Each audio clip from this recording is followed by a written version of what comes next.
Hello and welcome to this week's episode of the Montpelier Happy Hour here on WVEW 107.7 LP Brattleboro, your community radio station. I'm your host, Olga Peters, and this is the show where we talk about how everything in Montpelier shakes out for the rest of us.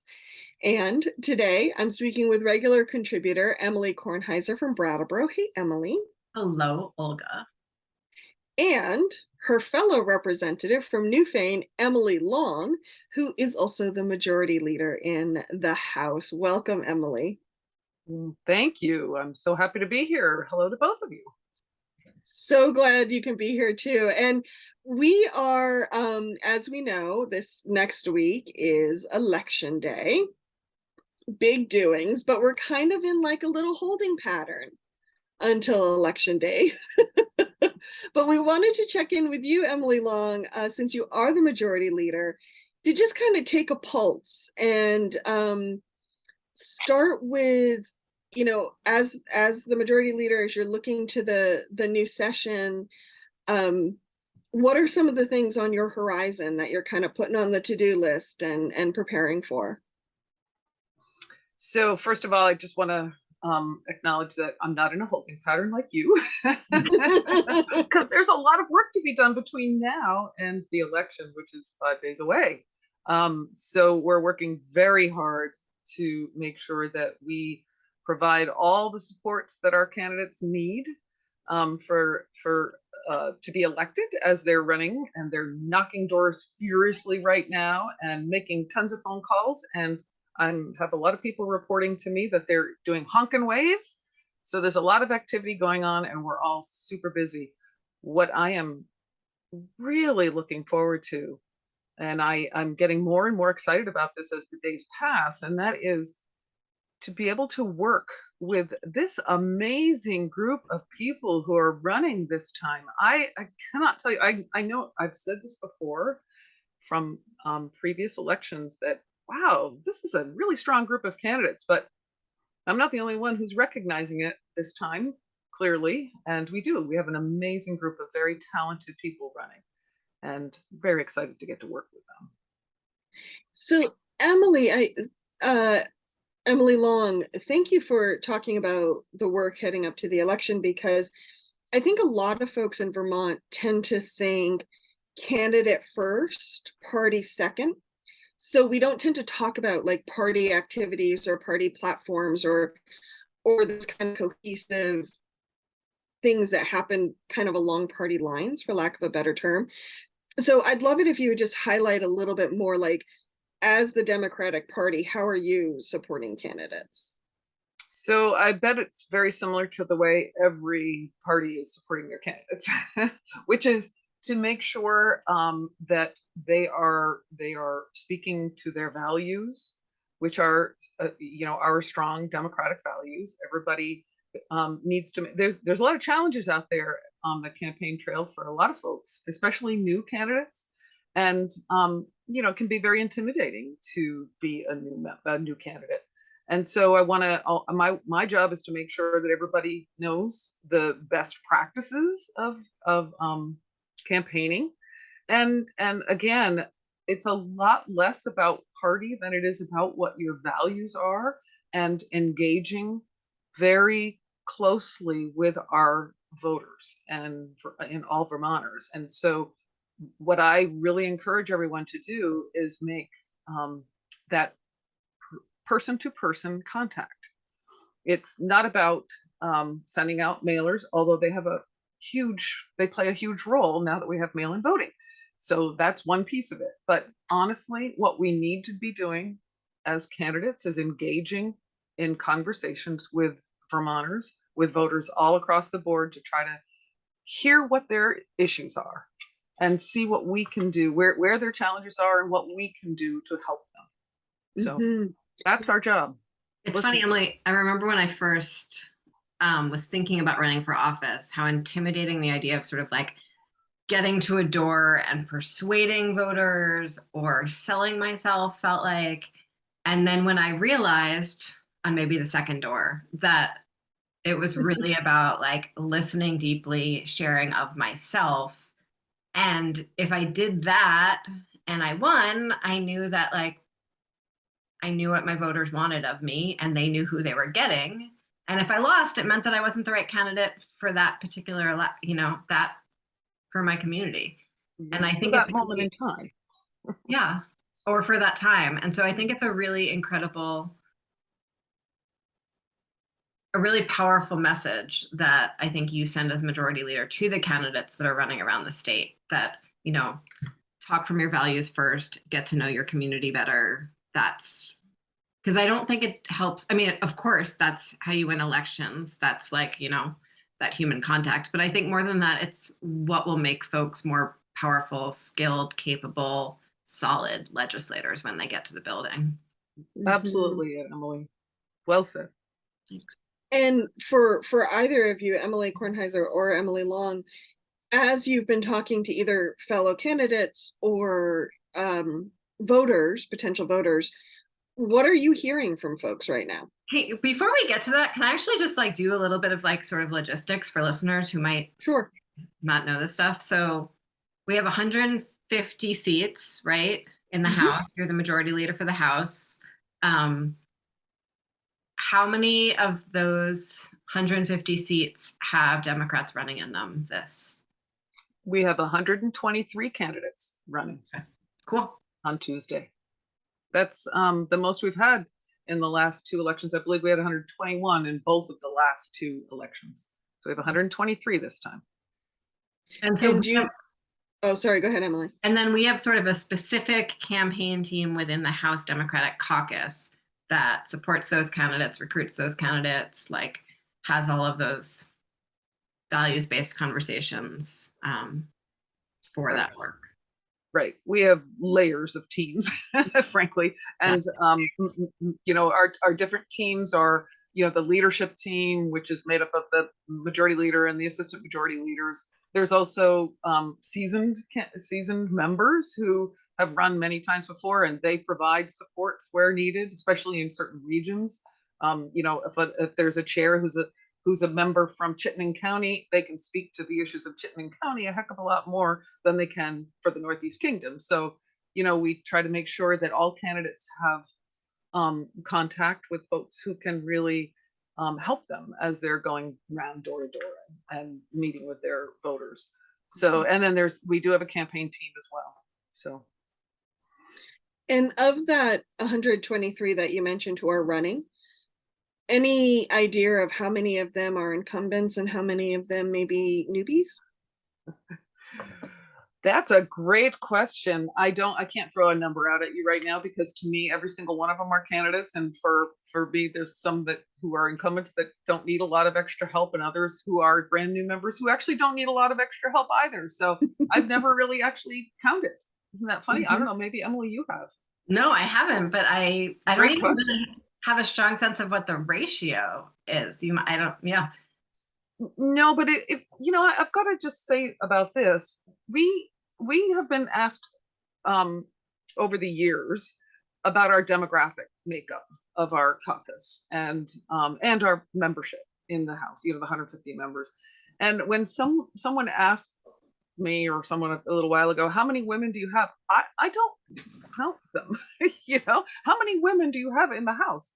I don't know the answer to that question off the top of my head. And so I am making a concentrated effort to reach out to our caucus, and maybe even the speaker down the road will reach out to our members to share their own demographics, and so that we can know that, because sometimes it's not easy to know, and we would love to have that answer. We're trying very hard to have a more diverse membership of folks in the House, so that we represent the diverse state of Vermont, both in age and gender and all sorts of things. And as the caucus, or as the leadership team, have you had a chance to institute any initiatives or programs or support systems to support people who might be either new to the process, or maybe they're not used to seeing themselves in elected government, and so they may need extra support as well? We actually do have a House campaign director who does provide supports, technical supports. There's a lot of technical needs for folks. You know, it's hard to put together a mailer that you want to send out to your voters without having some background if you don't have that tech skill. So we do have somebody who can help us with that, with things like that. But mostly this work is more about one-on-one because everybody has their own specific needs. And it really varies region to region. Rural parts of Vermont have very different needs than I don't link someone from South Burlington to somebody in the Northeast Kingdom to help them learn how to knock doors like Emily was talking about, because I have members that can walk their whole district by foot, and I have other members who can't walk at all to any, except maybe one or two neighbors. They have to get in their car and drive from house to house. So it's really quite different, candidate to candidate, region to region. So, you know, we just try to meet the needs of everybody, 121 of them one by one, 123 of them one by one. But I think we all do both sort of like sometimes with formal connections and sometimes with more informal connections, find ways of both providing and seeking support that are, you know, I certainly found myself in both campaign seasons after my own election and during the legislative session, like definitely connecting with women who happen to still have kids at home, you know, who had sort of questions. And I don't know, you know, we're considered like very young women in the legislature, but I, you know, certainly we've talked a lot about how I would be middle-aged in a normal state. But I think, you know, those kinds of connections and that kind of sort of informal mentoring of, you know, like, what do you do? You know, I remember Tristan, when I first was elected, I found out that Tristan Tolino, who still had kids at home, would cook all the meals for his whole family on the weekend before he would leave for the week. And for like a few months, for like maybe the first month, I tried to do that. And then one day I was like, I don't have to do that just because Tristan does that. And so sometimes, like, if you get too much information too early, you kind of start to think like, this is how I need to do this. And so it is, it's a funny, tricky little balance to make. It's very true. And just to be fair, Tristan's a chef, so Yeah. it makes it slightly easier for him, I think, than maybe any one of us, because I wouldn't be able to do that either. But again, that sort of takes me back to what I said. I think it really is tailored to individual needs. In my role, I spend pretty much every day navigating or supporting members who have specific issues and challenges that they're addressing, or just, you know, just answering questions. Here's a one way members do it, you know, that kind of thing. So we really do try to link people with folks who can help them out. And we're always available on the leadership team. We tell everybody, call us anytime. And they do, mostly. Now, we often hear terms thrown around, especially around election season and right after election season, about majorities, supermajority, that type of thing. Now, right now, the Democrats do hold a majority of seats in the House. You know, we'll see what happens with elections. But step us through what that means to have a majority or a supermajority, or and what that might mean for policy. I think that's a great question, because this is sort of a personal issue for me. We have 92 members in the House, so we do have a majority in the House, which is why I'm, as a Democrat, the majority leader. We had 95 in the last biennium, and we're looking to increase our majority in this biennium. People throw that term around a lot about supermajority, and it's linked very often to the Democrats holding a supermajority. And Emily knows very well, just like I do, that 92 is not a supermajority. A supermajority is 100 seats, holding 100 seats. And that means that if you have a supermajority, you are able to override a veto if you can get every member of that supermajority to vote the same way. And that's obviously not the way it works, because even within our very supportive and values-based family of Democrats, we all have our own different views, and we live in different parts of the state, and we have different perspectives of things. And so our job is to make sure, my job as majority leader, the job of the team, the leadership team, and the job of us as a family of caucus is to make sure that we are doing the best job we can to meet the variety of needs and issues out there for Vermonters. And the more we can do that, the better chance we have of passing legislation easily and smoothly. And we do that quite frequently. That's the vast majority of the bills we pass. We have controversial bills sometimes that we need a stronger majority to be able to pass. I'll just say the term supermajority is a bit frustrating to me sometimes, because a lot of people ask me, you know, you're out there working to try to gain a supermajority so you can override vetoes. Well, that's not my perspective of it. I believe that increasing our majority is important for us so that we can bring the administration to the table, so that we can have conversations, just like Vermonters expect us to have conversations across the aisle and amongst the different branches of government, so that we can develop legislation that we can all support. So the work needs to be done prior to the vote. And I deeply believe in that. And if we can increase our majority, and if we can become what folks call a supermajority, we have a much better chance of everybody coming to the table, I think. And so that's the work that I'm trying to do, is to make sure that we can grow our majority so that we can bring folks to the table and have those deep conversations we need to have ahead of time to make sure legislation, when it comes to a vote, is supported.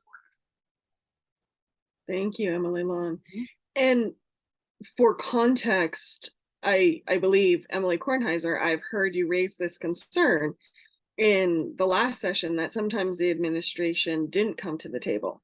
And is that a correct? I mean, the most classic example would be the pension conversation, where the governor at the beginning said basically, like, this is the legislature's problem to solve. I am not going to engage with it. Did not engage with it.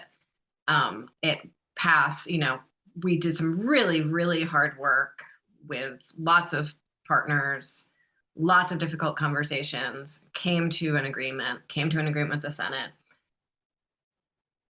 passed with an overwhelming vote, and then the governor vetoed it. It was such an outrageous exercise of the veto power that we actually had a unanimous override, but that's a whole, that's like sort of I will acknowledge that is sort of an extreme example of the situation, but it happens very regularly that the governor will not participate in the policymaking process, which is incredibly hard, not just because of the threat of a veto, which is hard, and it's sort of insulting for something to be vetoed when the problems were not acknowledged earlier on, when they could still be fixed, but also because, as we've talked about so many times, structurally, the legislature has so little staff, and the administration's job is to administer the law. So when the administration, meaning the folks who are going to administer the law, don't come to the table to help develop the law, when they sort of say their hands off and won't offer up data or the kind of staff that would be on the ground implementing the work for testimony, it makes it just much harder to actually engage in just like the basic lawmaking process, not even the political parts of the lawmaking process. So I appreciate, Emily, your perspective on the idea that, you know, as we have more members and we have a stronger majority, that maybe the administration would be more likely to come to the table and really engage, because it would be, I've certainly worked with sort of folks in the administration who were willing to collaborate as long as no one found out, and it made it even that makes it so much easier to get the work done.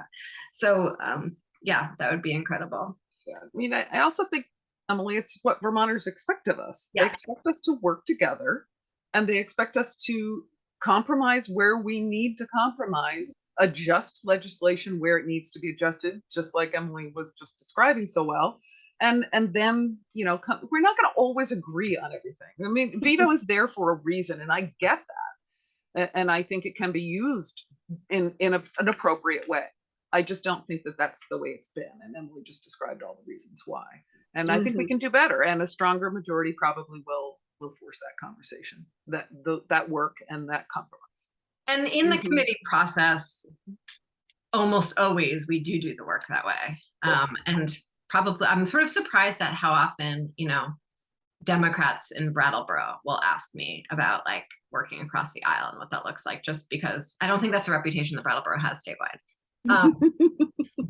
But it's probably like one of the top 3 questions I get. And folks are really heartened when I tell them about like some of the really powerful collaborations I've had with some Republicans in the building. Not all Republicans, the same way not all Democrats, not all none of this is a monolith, but it's been pretty incredible. I also, Emily, I wonder how much you thought about this. The idea that if we had a stronger majority, that each of our own members would have a little bit more freedom, or a little bit more, I guess the word I'd use is opportunity, to like really focus on whatever sort of specific flexibilities they would need, or to like, if the tent was big, like if the tent had more people in it, I wonder if people would feel sort of freer to be in the big tent. You mean with difficult policy choices, or yeah, with difficult policy votes? choices, if like, if everything didn't ride on just that single vote from that, if people didn't feel like things were so dependent on their single vote, if members would act differently. I'm not sure. I really am not sure. I don't have a theory on it. I'm not sure about that either, Emily. Yeah. I think it's an interesting perspective, but I just continue to remember working so closely with everybody, and not just our caucus either. A lot of my work is not with my own caucus, but it is with the minorities. And that part of this is so important, because Emily, you mentioned this about Windham County asking you those questions. Well, there aren't, I don't think currently we have any Republicans in Windham County. We have a few independents, but we don't have Republicans down here. So people don't get to see close hand in our local, gatherings, us working across party lines. But the fact is that once you walk into that building and once you're sitting in committee, the party falls away for the most part. It comes back a little bit more on the floor, because floor is where the show happens, right? So, but the work, the hard work we do really is as legislators, as members of the House. And going back to your question, I think it might change some perspectives, but I also know that every single one of us as 150 members of the House all have our specific views of things. And regardless of how many members are in our caucus or not, I think people are going to have to, they will continue to make decisions based on what they deeply believe, their deep held values, because everybody is an individual up there. But there's also a recognition, understanding, if we're going to get work done for Vermonters, if we're going to advance legislation that's going to help the state of Vermont and the folks who live in it, we have to work together, and we have to come to a place where we may not get everything we want, but it's the right steps to take. And so yes, totally. And that's what compromising is. That's what people are looking for. That is the only, I don't think very many people stay thinking that they're the one with all of the answers up in Montpelier, right? Like, it's not, even if I could come up with brilliant theories to solve all of Vermont's problems, I don't, I'm under no illusions that that would be what would become law. And so even though I have very firmly held beliefs about the right way to do many things, I'm still willing to compromise on a lot of things. And I guess I'm just sort of, I don't know, engaging in a thought exercise about what would happen if sort of less of that compromise or more of that compromise was needed, and if I would change my own way of being in that work. My guess is I wouldn't. My guess is you wouldn't, and my guess is most wouldn't, because I really don't think we go into this work thinking about the number of votes we're going to have on the floor. I mean, that's my job, that's the whip's job. We need to know that. But for members, we're just trying to do the hard work, to get things across the finish line, in whatever manner we do it. And if there's nothing, I mean, I think the difference between governing and politics is the perfect being, that the perfect can't be the enemy of the good when you're governing, though it often is in politics. It's a very good summary, Emily. We're just coming to the end of this first segment. And so before we hear from some of our underwriters, Emily Long and Emily Kornheiser, we did some redistricting earlier this year. And I excuse my ignorance. I don't remember if those districts went into place for this election. Yes, they did. Did that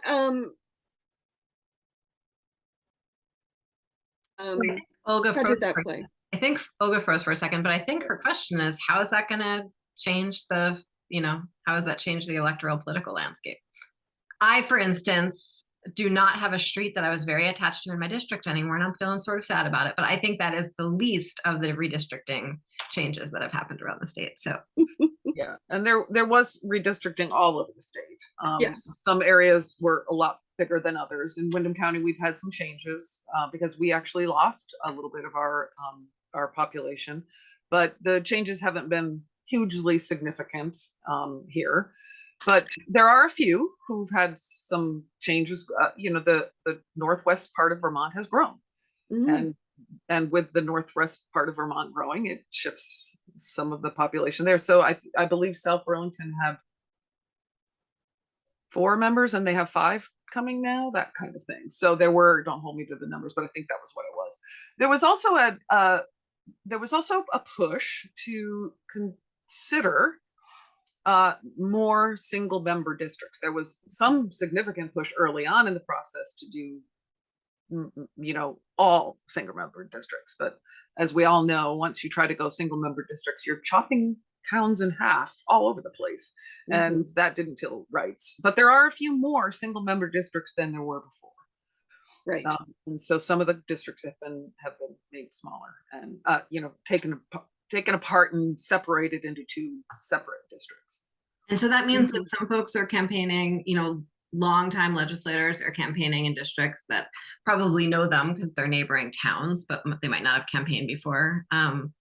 It means that some folks get to campaign with sort of half the constituents that they have before, which creates a lot of more opportunities to making sure that they actually speak to every single voter. That's right. And then there's only 1 race in the whole state that is 2 incumbents who are facing each other. Hey, guess what? That's did you hear that beep? I did. I forgot to turn off my timer. Well, thank you for that. As my clock is telling me, we need to hear from some of our underwriters. So stay tuned. The Montpelier Happy Hour on WVEW 107.7 LP Brattleboro will return in a moment.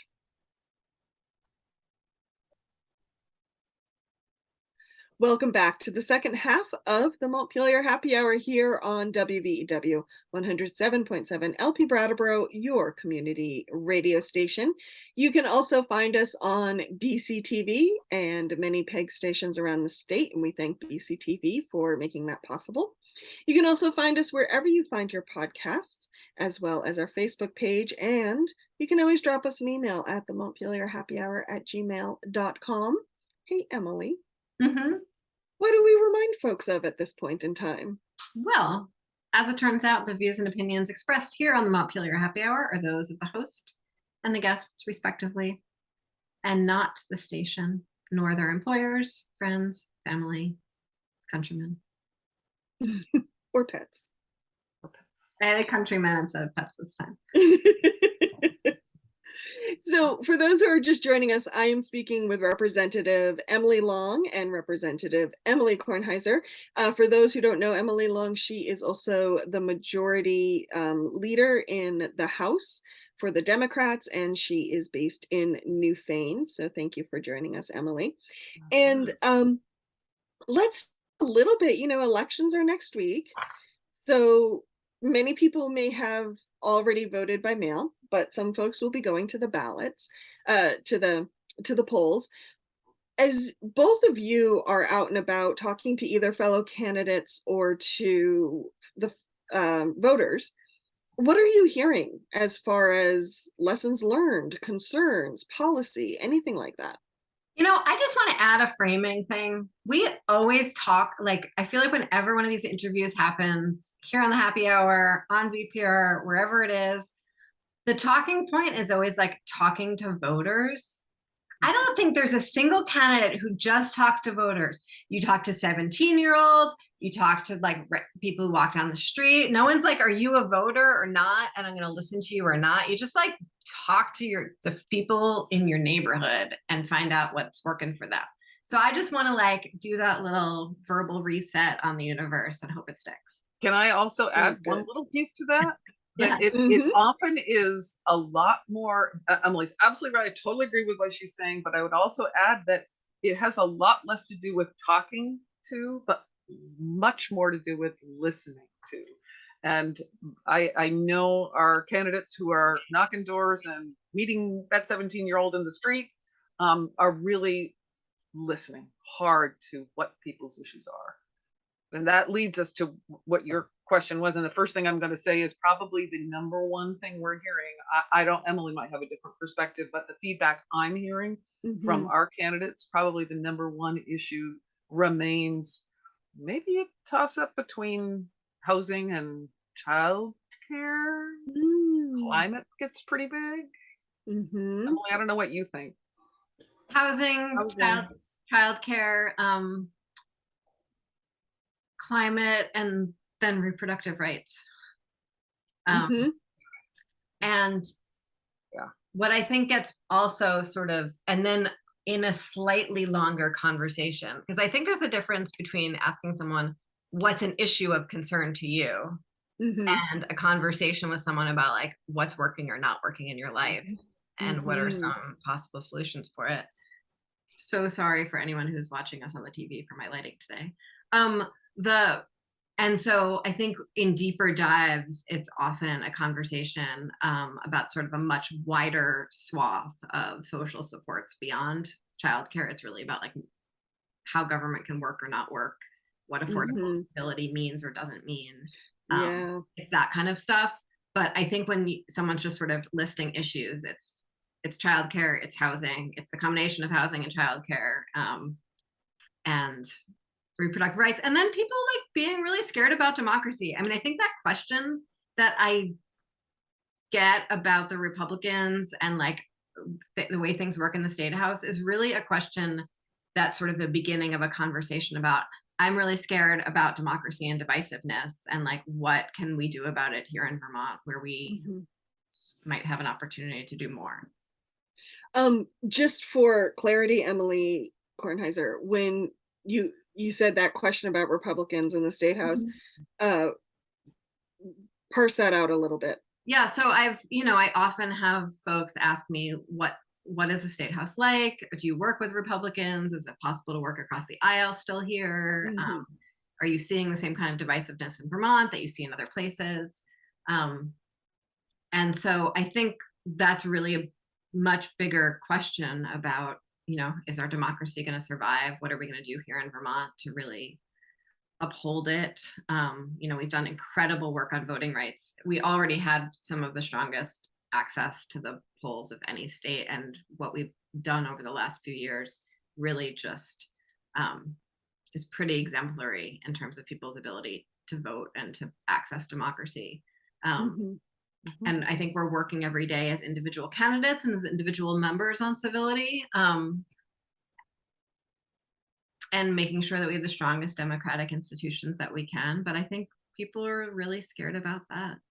They are scared of it. They really are. And we, we hear that at doors. And um a lot of people feel like that can't happen in Vermont, you know. Mm. But the Mhm. fact is that it not only can, it does, and it has. And Mhm. it's shifted. The national challenges may not be at the same level in Vermont as they are in other states, but they impact here too, Mhm. national and global, I will say. Those things really do appear here in Vermont as well. And so that does make people feel very uncomfortable. And we hear about that quite a lot. Is our democracy really being challenged? And in many ways, I think it is.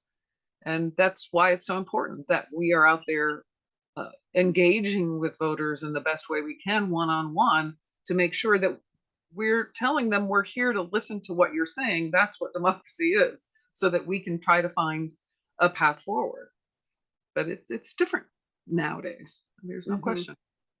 You know, what's resonating for me right now is I was listening to the radio earlier today, and I just caught this snippet of an interview. They were interviewing a woman, and I didn't hear where in the country she was from, but they were asking about access to the polls for her, and voting rights and that type of thing. And she was saying that she personally had not had any issue getting to the polls. However, she says, I have a lot of privilege. And this is the part that stuck with me. She says, I have a car so I can drive to I can get to the polling station. I have a job that allows me to take time off from work. And I have enough free time in my life to be able to sit down and kind of look at the candidates and that type of thing. And it just, what's resonating with me right now and kind of about democracy is something Emily Kornheiser touched on earlier about people's lives and what kind of supports they have and what kind of free time it allows them to have for their democracy and for their community. And so I'm just throwing that out there because it kind of stuck with me, and what you are saying now, Emily Long, just kind of brought that snippet of the interview that I heard earlier today back. Yeah, and I'll just say that's the main reason all those things that woman you heard speaking on the radio and her privilege, why vote by mail is so important for so many people. They don't have that privilege, and that's true here in Vermont as well. Folks are really busy, and we hear about those challenges that they encounter every single day just trying to get through the day. And so making voting easier is critical. And our voting system is incredibly secure. And for the folks who question me about our voting system, when you start talking about how the vote happens locally in your community and the process that you go through with your town clerks and your boards of civil authority who oversee elections like this, when people start to remember that, they start to remember, oh yeah, that's my town clerk, she's my neighbor, or he's my friend, or whatever, and they go, oh yeah, it is a local thing, and it is secure, and it is safe, and it's been proven that, and so folks are feeling pretty comfortable. I will say that I hear more, and maybe Emily, you hear it too, I have more constituents tell me they're concerned about the mail. And so I've had quite a number of people say to me, I'm dropping mine off at the town clerk's office, or I'm going to that ballot box to put it in because I'm not quite sure it won't get lost in the mail. So I'm not sure whether that's accurate or not, but I know there's a little bit of fear about that. Agreed. And for folks who are listening to this now and election day hasn't happened yet, it is at this point when this airs on Friday, it is time to drop off your ballot or go to the polls on election day. You can do either, but you shouldn't be mailing in your ballot at this point. And also putting in a plug that your state legislature does not control the U.S. Postal Service. It is entirely a federal issue. And so agree that there are a lot of challenges going on right now at the U.S. Postal Service, and I encourage you to reach out to one of your 3 Congress people, to one of your federal representatives to work on that for you, as I do myself. And, another thing, while we're on sort of election security and that whole thing, and can democracy be under threat here in Vermont? I've also, lately had a lot of, since Nancy Pelosi, Speaker Pelosi's husband was assaulted in his home, I've gotten a lot more questions from constituents asking me about my own safety, which is not a question I really had very much from constituents before. And we're really surprised to hear that, and this is actually the person I talked to about it today, her partner worked for a domestic violence agency for her entire career. So this is a woman who knows that communities are not safe, right? She spends a lot of time talking about violence in her own home. And yet still, she was really surprised to hear that, I think most legislators get weird, sometimes scary email and phone calls. And some of us have like higher security threats and lower security threats. And none of it is at the scale of what, Speaker Pelosi or what happened in Washington, but it is real here. And there are white supremacist cells in Vermont. We are not immune to that kind of thing. And so I just, I don't want to scare anyone. I feel fine in my bed at night, but just like bad things happen here too. And we have to work with our neighbors and work with each other and hold each other up to make sure that things don't get worse.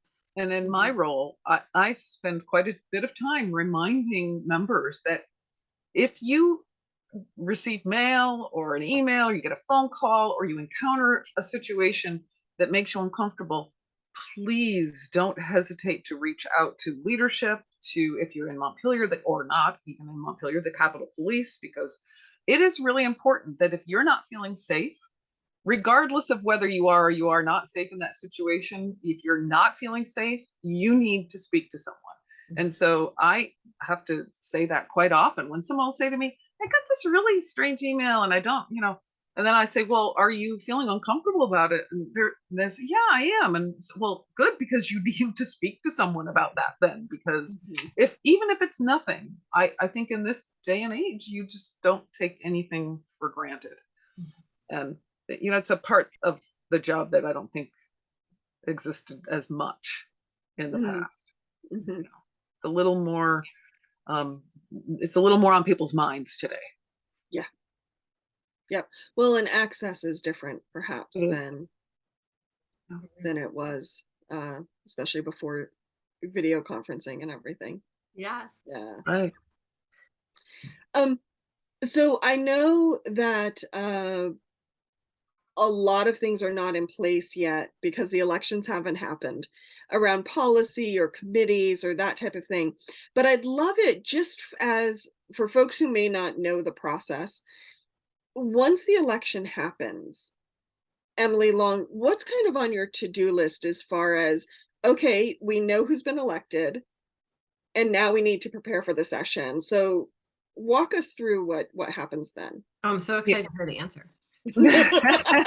Yeah, take notes, well, Emily. I just need to tell you that my goal is to make sure that every single person who is a candidate has a little time off to breathe. And then my second, and I'm already doing this with candidates, and we'll be doing this with members after they won't be sworn in until we go in January, but the members elect who will be known to us after the 8th. I always tell them this single thing, and Emily's heard me say this before, but families first.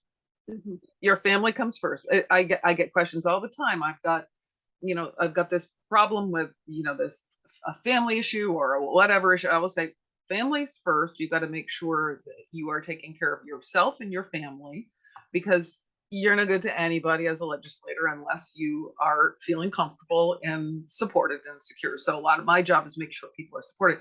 So any of those things that come out they'll come out immediately after the election. Often they come out before, about how am I going to navigate my own personal challenge that I have. Many of the questions are, I've been thinking about and I've talked to my employer about how I'm going to move from, in January to being in Montpelier 4 days a week, but then I've got this other challenge. So there's always things that come up and a lot of questions to be asked.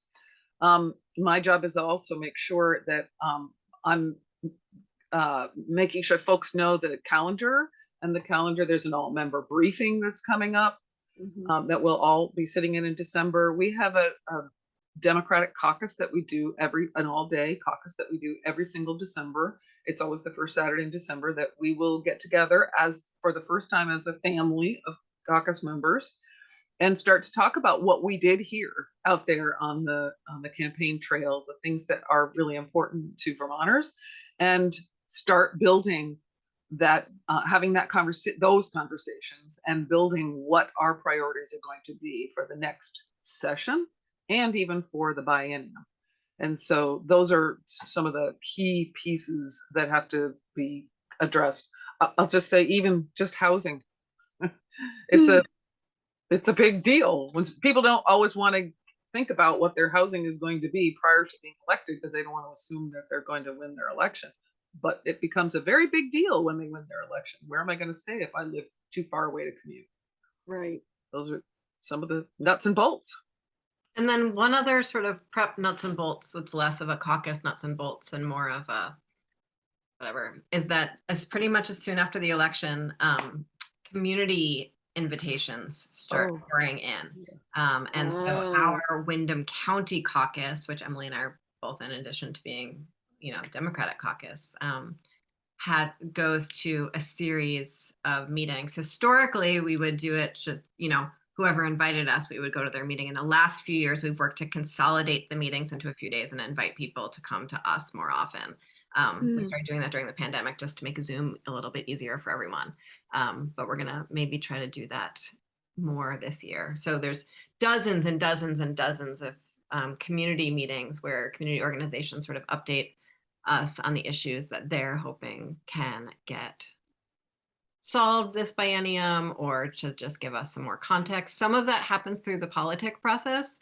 Like some organizations really like to engage with candidates, but more often community organizations like to wait until after the election and really just focus on policy. And I just want, because I'm familiar with with other parts of the state too, maybe a little more than some other members are, but Windham County actually has a very strong and connected delegation, and we do organize in the way that Emily just described, so that we can meet as a delegation with our organizations that want to chat with us prior and during the legislative sessions. And so we do that. It's not as the same for everybody, but I always tell our members, and I'm already starting to talk to candidates who are pretty sure they're running unopposed or whatever. How do I navigate these competing interests? I have so many meetings being offered in any one day, and I always tell them, you know your district better than anyone else. You know your organizations better than anyone else. Make sure that you're talking to those organizations, and sometimes you're going to have to tell them, I can't make it to that meeting because there's another one. And so we do a pretty good job in Windham County of trying to have an organized calendar so we can meet with as many of them as possible. It's hard. Yeah. And because Emily probably can't say this as majority leader, I'll say it. Now you can just what you're going to say, Emily. So, I knew my first time after I ran, I was sort of scheduled to keep on working basically until January 1st at my paid job in order to get ready for and then go to the legislature. In addition to not building in sort of rest time. Yeah. I also didn't build in for the fact that pretty much starting on December 1st, all of this prep work starts happening. So there's all the community meetings, there's all the caucus meetings, there's meetings with attorneys for drafting legislation, there's sort of pre-meetings with committees, there's new member orientation. There's new member orientation. And with the exception of new member orientation, we're not paid for any of that. And we're missing our opportunity to be engaged in our paid jobs. And it's just another one of the uncompensated parts of the job that I'm happy to have and I would not give up for anything and I love so much, but is structurally so difficult for people to access because of these really unseen aspects of the work that I am working right now to have more seen. So, just want to put in the plug for that. It is absolutely true. And I can say that as majority leader because I hear about it all the time from our members, and again, this isn't a Democratic issue. This is across the board issue for us as legislators.